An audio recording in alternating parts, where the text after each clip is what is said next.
Hey everyone, welcome back to the channel. I hope you're doing well. I'm doing pretty well because today we're going to be taking a look at Big Generator by Yes, Big Generator. This is often seen by many as maybe the worst album in the Yes catalog. I'll show that front again. I I don't think it's the worst album in their catalog. Definitely near the bottom. But I do think it's an album that gets a lot of hate for unfair reasons, just because of the lineup, things like that. This came out in 1987. This is the band's 12th album. It's pretty wild to think 1987. They're already 12 albums in, and they've almost doubled that now. It was released on Atco Records. It was the second of the what we call Yes West lineup of the LA lineup. A lot of people say, "Oh, that's not really Yes," but if you look at the history of Yes as a band, they've always had lineup changes, right? So it's not unusual. So at this time, you had John Anderson, Chris Squire, and Tony Kaye, and Alan White.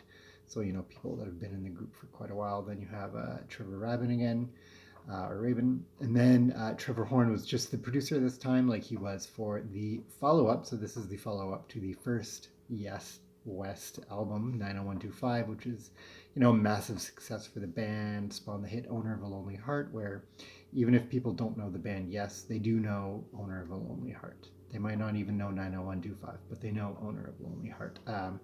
So they kind of really sought to capitalize again off of that success with another album that kind of carries on that legacy.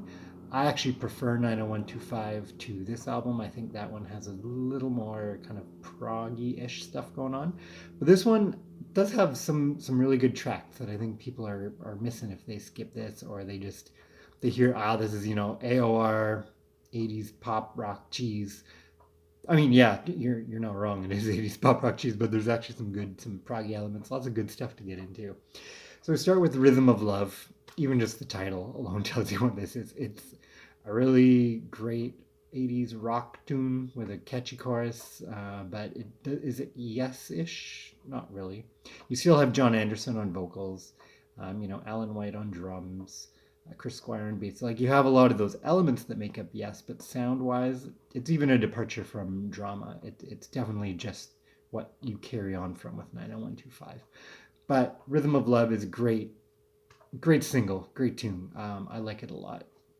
Then you have Big Generator, the title track that follows it up. I like that. It's a really good riff. Um, it kind of reminds me of something they would do in the 90s with like On Talk or something. It's really cool. I like that tune a lot. It's another kind of just a rock song, but it's a really good one. Following up is Shoot High, Aim Low, coming in just under 7 minutes.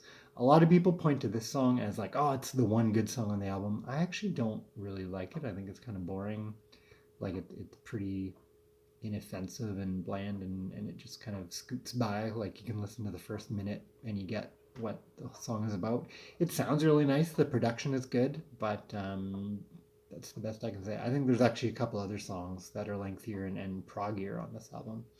But Shoot High Aim Low is quite often the one people point to. Then you get Almost Like Love, almost like it could have been left off the album. It's an okay. It's fine. There's a reason a lot of people have this. I wouldn't say this is my least favorite Yes album, but it's definitely it can see the bottom of the barrel from where it is. Love Will Find a Way. I like that one a lot more. It's another pop rock one, 80s pop rock, but it's really cool. Another catchy tune. It's upbeat and fun. Is it Yes?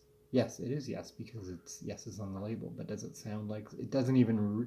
This one sounds maybe like it could have been from Drama, potentially.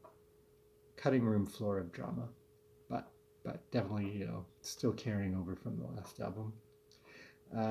Final Eyes. I don't. I mean, I love puns. I don't like Final Eyes and Finalize. Using it just comes across as very forced.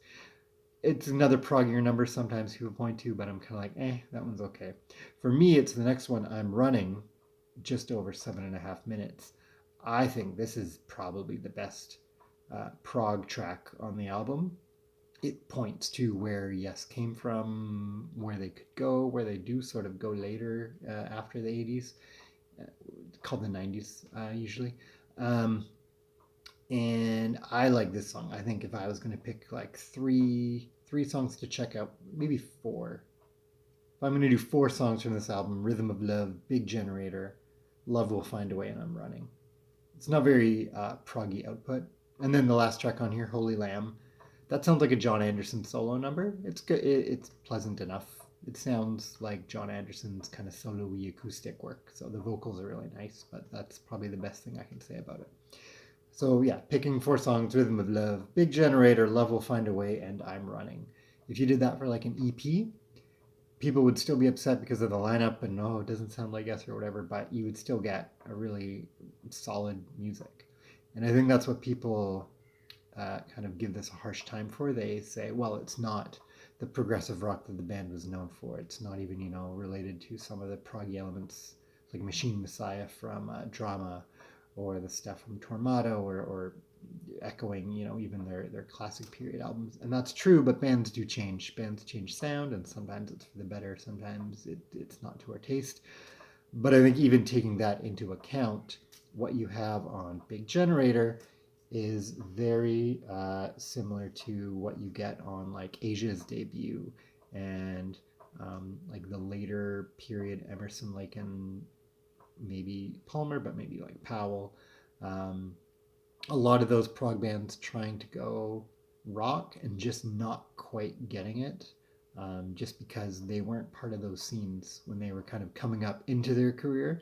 So just the way that they were marketed and the way that they were very artificially being tried to sort of, it's like putting a square peg in a circle hole. You know what I'm saying? Square holes or whatever. It's similar to that, right? Like it's just it didn't work. Bands were trying to do things they didn't need to do. And this album too, if you do some research on it, they started work in '85, and it wasn't until '87 it came out. There's a lot of back and forth, people taking their parts to work on separately. Um, just the band was kind of being pulled apart at this point too, with some people wanting to do kind of more meaningful work. And then the two Trevors coming from the Buckles were like, well, we can do catchy pop stuff, catchy pop rock. That's our bread and butter. Let's do that. And I think to some degree they did. There's a lot of good catchy tunes on here, but to another degree, is that representative of the name? Yes. No. Um, Regardless, though, Big Generator by Yes. Is it their worst album? No. But is it their best? Definitely, definitely no. It's bottom five for me. Maybe not bottom three, potentially, but it definitely, if you're going to check out some tunes, title track. And again, people will say shoot high, aim low. That's a good one, but go for I'm Running. That's, to me, I'm Running. That's the prog number to check out from here. So we've covered, yes, Big Generator, as I slowly try to make my way through their discography, not in order, because it's a band I've listened to for years and years and years, and I'm just kind of plucking albums out here and there as I want to check them out. So there should be some more prog stuff coming soon, as well as more like ska, some more punk. Um, I have a couple other show ideas coming forward of like helping me get into genres that I don't really listen to, so I'll be relying on the audience or doing primers for genres that I am into. Like, so you want to get into ska punk, or you want to get into prog, or stuff like that. So stay tuned. But this has been Big Generator by Yes, released '87. Have a fantastic day.